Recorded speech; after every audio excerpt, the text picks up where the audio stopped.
नमस्कार, मैं अनुज कुमार। आप देख रहे हैं जनपथ लाइव और इस वक्त हम हैं लखनऊ के परिवर्तन चौक पर और इस परिवर्तन चौक का निर्माण बसपा सुप्रीमो मायावती जी के द्वारा कराया गया था जब उनका शासनकाल था। और इसका निर्माण जो है क्यों कराया गया, क्या इसके पीछे का विजन है, ताकि जिस तरीके से। क्या नाम है मैम आपका? क्या नाम है आपका? मीना कुमारी। कहाँ से आई हैं आप? मैं आदर्श विहार लखनऊ में रहती हैं आप? जी। क्या आप जानती हैं जहाँ आप आई हैं इसका निर्माण किसने करवाया है? बहन जी ने। लखनऊ में तमाम ऐसी जगह हैं जिनका निर्माण बसपा सुप्रीमो ने कहा किया कराया है। उस इतिहास में आप जाती हैं और अपने आप को गौरवान्वित महसूस करती हैं। उसके बाद तमाम सरकारें आती हैं, क्या ऐसे निर्माण तब हुए हैं उन अन्य सरकारों में? बिल्कुल भी नहीं हुए हैं। जो बहन जी ने कार्य किया है उससे बेहतर कार्य मुझे नहीं लगता कोई और सरकारें आई है किया है।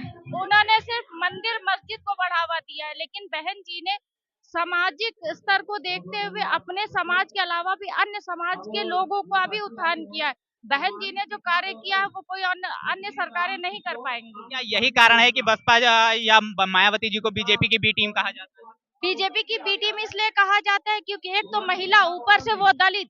समाज की ये मानसिकता है कि दलित को आगे नहीं बढ़ने दिया जा रहा है। बीजेपी गवर्नमेंट कर क्या रही है? सिर्फ मंदिर मस्जिद कर रही है, रोजगार दे रही। मैं पेशे से एडवोकेट हूँ, तो मुझे पता है कि एजुकेशन की वैल्यू क्या है। किसी अन्य सरकारों ने प्रोत्साहित किया है एजुकेशन को उतना प्रोत्साहन जितना कि बहन जी ने यूनिवर्सिटी, शकुंतला मिश्रा यूनिवर्सिटी बनाई और ये अपना अम्बेडकर पार्क बनाया। जो इसमें जो आज 10 रुपए की टिकट है, 20 रुपए की टिकट, वो सरकार के ही खाते में जा रहा है ना। पैसा रेवेन्यू सरकार में ही जा रहा है ना सर।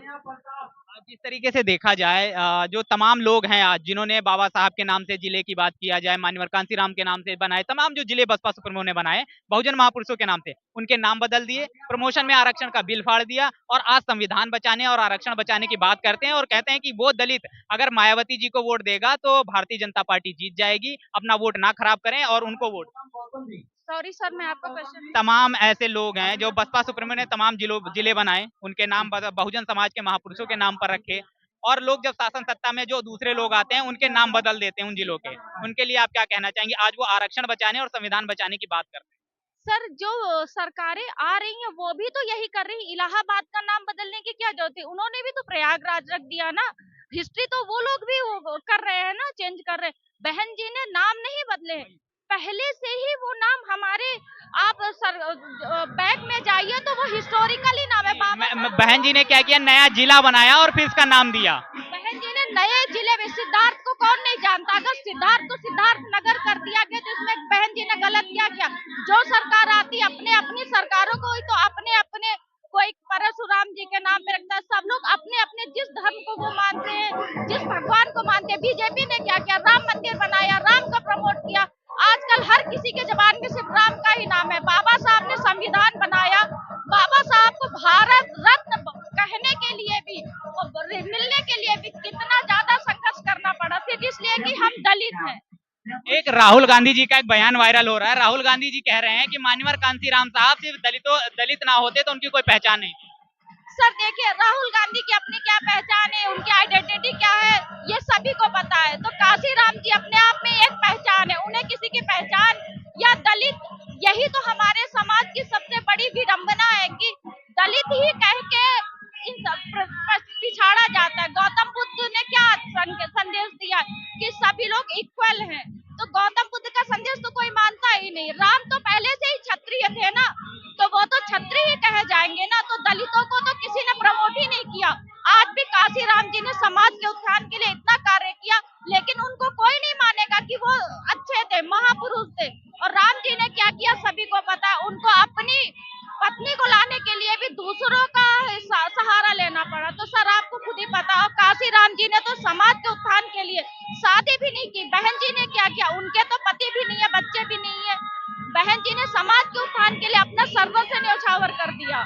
फिर भी लोग उनको दलित कहते, महिला कहते। बीएसपी को कोई क्यों नहीं वोट देता सर? इसलिए नहीं देता कि एक महिला, ऊपर से दलित। सोचिए बहन जी को कितना संघर्ष करना पड़ा। 4 बार मुख्यमंत्री बनी है, लेकिन आज कोई बीएसपी को वोट देना ही नहीं चाहता, सिर्फ इस वजह से कि वो दलित है और शुद्ध भाषा में चमार हैं। तो चमारों को लोग पहले से ही पिछड़ा कहते हैं। सर समाज के लोगों को इसके प्रति जागृत होना चाहिए। एक दिन बुद्ध पूर्णिमा मनाने से कुछ नहीं होगा कि एकत्रित हो गए।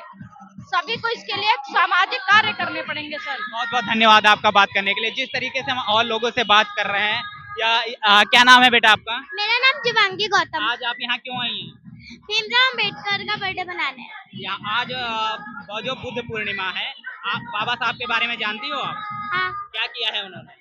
उन्होंने उन्होंने देश का संविधान लिखा है। देश का संविधान लिखा है। आपने पढ़ा है संविधान थोड़ा बहुत? या नहीं। घर में आपके पढ़ाया जाता है? नहीं, हाँ पढ़ा जाता है पर मैंने नहीं पढ़ा। कौन लेके आए हैं आपको यहाँ पे? यहाँ पर मेरे पापा।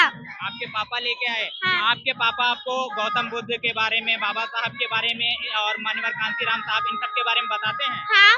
बिल्कुल, बहुत बहुत धन्यवाद। देखिए, बच्चों को जो है उनके इतिहास के बारे में बताना बहुत ज्यादा जरूरी है, और ये बच्चे जानते भी हैं।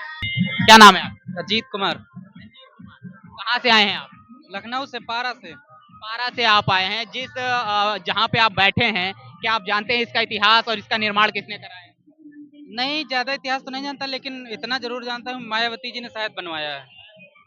लखनऊ में आप तमाम जगह जाते होंगे, जैसे आपकी पारा के साइड में अगर आलमबाग नहर की बात किया जाए, वहाँ पे तमाम निर्माण हुआ है। बहुजन महापुरुषों के स्टैचूज आपको देखने को मिल जाएंगे। क्या मायावती जी की सरकार जाने के बाद, बसपा की सरकार जाने के बाद, इस तरीके का कोई निर्माण बहुजनों के लिए हुआ है उत्तर प्रदेश की राजधानी या उत्तर प्रदेश के अंदर? नहीं, मुझे तो जानकारी नहीं, ऐसा कोई निर्माण नहीं हुआ है जी। नहीं, क्या वजह हो सकती है कि सरकार इस तरफ ध्यान नहीं दे रही? सरकार को क्या है, वो जनता को बेवकूफ बना के धर्म में उलझाना चाहती है और धर्म में उलझा के रखी है। इस वजह से जनता को, हालांकि जनता को पसंद भी यही है कि धर्म में ही वो उलझा रहे, और धर्म में वो उलझाने के सरकार उसका फायदा उठा रही है। इसलिए वो क्यों ध्यान देगी इस तरह के पार्क या उस तरह का कुछ महापुरुषों के नाम पे बनवाने के लिए। वो धर्म में उलझाना चाहती है जो धर्म में उलझे हुए हैं। आप पारा पे रहते हैं और उधर निकलते हुए मैं एक चीज को देखा है, जो आलमबाग नहर पे जो बाबा साहब भीमराव अंबेडकर का जो स्टैचू लगा है, उसके चारों तरफ का जो बाउंड्री है काफी टाइम से टूटा हुआ है, लेकिन बहुजन समाज के लोग उसके लिए आवाज उठाते हुए मुझे उस तरीके से नजर नहीं आए। क्या आपने कभी देखा है किसी को उसके लिए आवाज? हाँ, कुछ सरकार का वो भी है कि लोग डरे हुए हैं कि ऐसा अगर हम करेंगे, आप देख ही रहे हैं, जो सरकार के खिलाफ आवाज उठा रहा है, कुछ कर रहा है, तो उसको किसी न किसी बहाने गिरफ्तार कर लिया जा रहा है या जेल में डाल दिया जा रहा है। तो इस वजह से शायद मुझे लगता है कि लोग चुप हैं। क्या नाम है साहब आप? विजय कुमार गौतम, कहाँ से आए हैं आप? लखनऊ से, राजाजपुरम से। क्योंकि आप पुराने व्यक्ति लग रहे हैं और हर साल यहाँ पे मुझे लग रहा है आते होंगे आप। क्या इतिहास है इस जगह का? इस जगह का इतिहास जो है, पहले सबसे पहले ये डॉक्टर भीमराव अम्बेडकर जो गोमती नगर में है, सबसे पहले बीएसपी के शासन में उसकी नींव पड़ी, और सेकंड जो नींव है बहन जी की ये इसकी नींव क्या पड़ी। वजह रही होगी कि हजरतगंज का ये मेन चौराहा माना जाता है और यहाँ पे इस तरीके का निर्माण करवाने की क्या वजह होती है? वजह ऐसा है ना कि बीच में जो इतिहास है, अगर कोई इस भारत का, उत्तर प्रदेश का इतिहास कोई अगर कोई जमीन में जो दफन था, अगर कोई ला के मैदान में अगर किसी ने उतारा है, तो परम आदरणीय बहन जी ने इस काम को किया है। जी, मान्यवर कांशीराम साहब का आपने नाम सुना होगा, और उन्होंने अपनी राजनीति की शुरुआत जो है इसी बेगम हजरत महल पार्क से की है। और आज राहुल गांधी का एक बयान सोशल मीडिया पर वायरल हो रहा है कि मान्यवर कांशीराम साहब हैं, उनकी एकमात्र पहचान जो है दलित के तौर पर है, और ऐसी बात कहते हुए नजर आ रहे हैं। ऐसा है ना कि ये सब ऐसा है ना कि जो ये मनुवादी समझ लीजिए हैं। हाँ, तो मनुवादी ऐसा है ना कि कहना और करने में अंतर है। वैसे उनका वोट तो चाहिए, जैसे कि मान्यवर साहब का इस समय जैसे बाबा साहब का नाम लेते हैं, तो वही चोर वाली स्थिति है। जैसे कि एक चोर होता है ना, चोर होता है तो वो पहले चुरा के कोई चीज़ भागता है, और जब भागता है तो उसे लगता है कि फिर जो है वो खुद ही, जब पीछे भी पब्लिक दौड़ती है तो वो खुद ही चोर चोर चिल्लाने लगता है। तो उसी तरह से लोग आज बाबा साहब का नाम ले रहे हैं, और कुछ लोग मान्यवर साहब की का भी जो है, जैसे कि महापुरुषों में अब बाबा मान्यवर साहब नहीं रहे, तो अब लोग उनका भी नाम लेने लगे हैं, जैसे कि बाबा साहब का नाम लेते हैं तो वैसे। आपसे आपने बाबा साहब का नाम ले लिया, तो एक सवाल और हो जाएगा आपसे। जिस तरीके से उत्तर प्रदेश के अंदर एक मुख्यमंत्री होते हैं जो बहुजन महापुरुषों के नाम पे जो जिले बनाए गए हैं उनका नाम बदलने का काम करते हैं, आज वो संविधान बचाने और आरक्षण बचाने की बात करते हैं और संविधान को लेकर सिर पे घूम रहे हैं। अब ऐसा है ना कि ये तो वही वाली बात हो गई, हम उनको तो मानते हैं, विचारों को नहीं मानते, है ना। तो वही ऐसा है ना कि उनको वोट चाहिए, और बहुत से ऐसे हमारे अम्बेडकरवादी हैं जो अम्बेडकर के नाम से जो है मतलब जो है, अगर जय श्री राम का नाम लिया जाए तो भड़क जाते हैं। तो इसलिए वो अम्बेडकर का नाम लेते हैं कि ताकि उनको अम्बेडकर का वोट तो चाहिए, ना कि विचार चाहिए। उनको विचारों से नहीं मतलब है, उनको संविधान से नहीं मतलब है। उनके नाम से वो वोट लेना चाहते हैं और उनका यहाँ तक कि जो अम्बेडकर पार्क का नाम है, वही जो मुख्यमंत्री जो अम्बेडकर संविधान की बात करते हैं, वही अम्बेडकर पार्क की तोड़ने की बात करते थे, है ना? तो ये समझने की ज़रूरत है और बहुत लोग समझ भी रहे हैं। लेकिन बहुजन समाज तो उनके साथ में है, वो कह रहे हैं कि बहुजन समाज पूरा जो है हमें वोट कर रहा है। नहीं, ऐसा कहीं कुछ नहीं है। वो कहना और करना अलग हो बात सकता है। है बहुजन समाज उस चीज को भूल गया हो। नहीं, भूलता नहीं है कहीं कुछ। नहीं, भूलता नहीं है कभी। वो ऐसा है ना कि बहुजन जो वोटर है, वो साइलेंट है। वो बेचारा इतना डरता है, अपनी बात रख नहीं पाता। जिस तरीके से बसपा के एक पोलिंग बूथ की जो एजेंट था उसकी जो मृत्यु हो जाती है, तमाम लोग उसमें जाते हैं। और ऐसा है ना कि कहीं आपने देखा होगा कि बातें तो बहुत करते हैं, लेकिन आपने देखा होगा कि मुझे सोशल मीडिया के माध्यम से ही पता चला कि बहन जी ने परिवार से बात भी हुई है और बीएसपी के जो पदाधिकारी हैं वो भी गए हुए हैं। तो एक जो बिल्कुल वास्तव में बिल्कुल गए हैं, क्योंकि सबसे पहले उस खबर को हम ही ने कवर किया था और बहुजन समाज पार्टी के तमाम वरिष्ठ पदाधिकारी वहां मौजूद थे। उन्होंने तो आर्थिक तौर पर भी आज जो जो भी कुछ दिख रहा है, जो सच्चाई थोड़ी बहुत दिख रही है, जो आप जैसे जो यूट्यूबर हैं, जो चैनल दिखा रहे हैं, मैं उनको बहुत-बहुत धन्यवाद देता हूँ।